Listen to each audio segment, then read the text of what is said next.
साल 1960 का रोम ओलंपिक पहलवान उदयचंद के लिए पहली बड़ी अंतर्राष्ट्रीय प्रतियोगिता थी। रोम में पहलवान उदयचंद ने 74 किलो वजन में अपनी चुनौती रखी, जबकि वह 67 किलो यानी लाइट वेट में भाग लेना चाहते थे। शिमला में लगे राष्ट्रीय शिविर में उन्होंने वेल्टर वेट वर्ग में लक्ष्मीकांत पांडे को हराया। उदयचंद बताते हैं कि तब मुझसे कहा गया था कि उन्हें ओलंपिक में लाइट वेट में ही भाग लेने का मौका दिया जाएगा, लेकिन ऐसा नहीं हो सका। बाद में पहलवान उदयचंद कहते हैं कि मुझे पता चला कि गुरु हनुमान जी ने ज्ञान प्रकाश को लाइट वेट में उतारने के लिए भारतीय ओलंपिक संघ के अश्वनी कुमार से सिफारिश कराई थी। उदयचंद यह भी कहते हैं कि यदि मुझे उस समय लाइट वेट में भाग लेने दिया जाता तो मैं निश्चित ही पदक जीत जाता। इसके लिए उदयचंद पहलवान एक तर्क भी देते हैं कि जिस अमेरिकी पहलवान से ज्ञान प्रकाश बहुत कम फासले से हारा था, उसे स्वर्ण पदक हासिल हुआ था, जबकि मैं ज्ञान प्रकाश को बड़ी आसानी से कई बार हरा चुका था। ध्यान तो अब भी है, अब रहते हैं, आते हैं। वो तो गुजर गया जरा, तो लड़का है उसका। अच्छा, लीला राम जी का। तो ये लल्लू बाप होता, उस पर लड़का नहीं जाता, पता नहीं कि ये कुदरत की बात है। लीला राम तो चौखे डील डोल का होगा जी। लीला राम का तो बड़ा डील डोल होगा जी। बस भारी था ये ना। 100 किलो का था। ठीक। मेरा 70-72 के करीब वजन था। 80। अखाड़े में मतलब क्या डाइट लेते थे गुरुजी आप? डाइट के शौक था, गांव से जैसे घी के अपना देसी सब्जी बना लगे, जो सब्जी बना खुद बना लेते, अपने बनाते।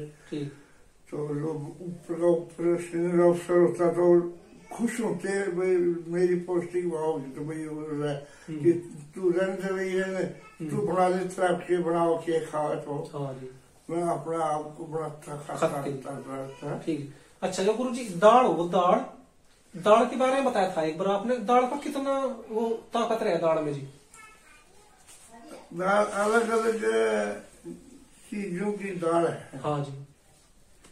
तो इनमें प्रोटीन होती है, वो निकालते हैं, वो बड़े बड़े लोग होते हैं उनके। फिर जो टेस्ट दुबला पर जाता है ना खाने में, ये स्वाद लग गई। कई भाई मार ये चीज बनाई हो, ये चीज बनाई हो, तो वो चीज बनाने में भी फर्क है और वैसे भी फर्क है। उसी मिट्टी में पैदा होती है, उसी में जमीन में सोसाइटी उसी में होती है, मगर उनके टेस्ट अलग अलग है। हाँ, तो इस किस्म के अच्छे टेस्ट होते हैं। ये जो मुसलमान थे या वो दूसरी कौन सी, वो तो मीट माट बड़े मुर्गे सुर्गे, अंडे उंडे सब बड़े ये खाते। आपने नहीं खाया जी कभी?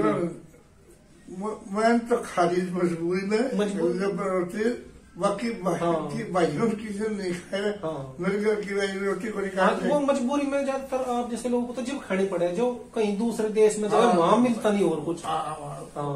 ज्यादातर ऐसी आवे मजबूरी, तो फिर लाचारी में खाना पड़े पहलवान, फिर खा लेते हैं। और इधर कई बार नाच भी जाते हैं कि नाक को दिखा करता हूँ, फिर वो वजन घटने लगे जी ज्यादा। यहाँ की जगह घर कराना काम में। हाँ जी। या और ब्राह्मण बनी है जो दूसरे थोड़ी, तो उनको मना कर देते हैं वहाँ। फिर भी सोचे वो खाम खा झूठ बोला, फिर मक्का खावा मेरे तो। उदयचंद पहलवान का एक सामान्य परिवार था। उदयचंद के जो पिताजी थे वे खेती बाड़ी किया करते, लेकिन इस सामान्य परिवार ने हमारे देश को 2 अंतर्राष्ट्रीय पहलवान दिए, एक उदयचंद, एक हरिराम। 18 साल की उम्र में उदयचंद पहलवान फौज में भर्ती हो गए थे और बतौर सूबेदार पहलवान उदयचंद ने 17 साल तक फौज में अपनी सेवाएं दी। उसके बाद वे बतौर कुश्ती कोच हरियाणा के कृषि विश्वविद्यालय हिसार में अपनी सेवाएं देने के लिए जाने जाते हैं। उदयचंद पहलवान हरियाणा कृषि विश्वविद्यालय हिसार से श्रेणी 1 के अधिकारी के पद से साल 1995 में रिटायर हुए थे। कुल मिलाकर यदि देखें तो उन्होंने 42 साल नौकरी की, 17 साल फौज में और 25 साल बतौर कुश्ती कोच हरियाणा कृषि विश्वविद्यालय हिसार में। इस दौरान पहलवान उदयचंद ने एक से बढ़कर एक शिष्य देश को दिए।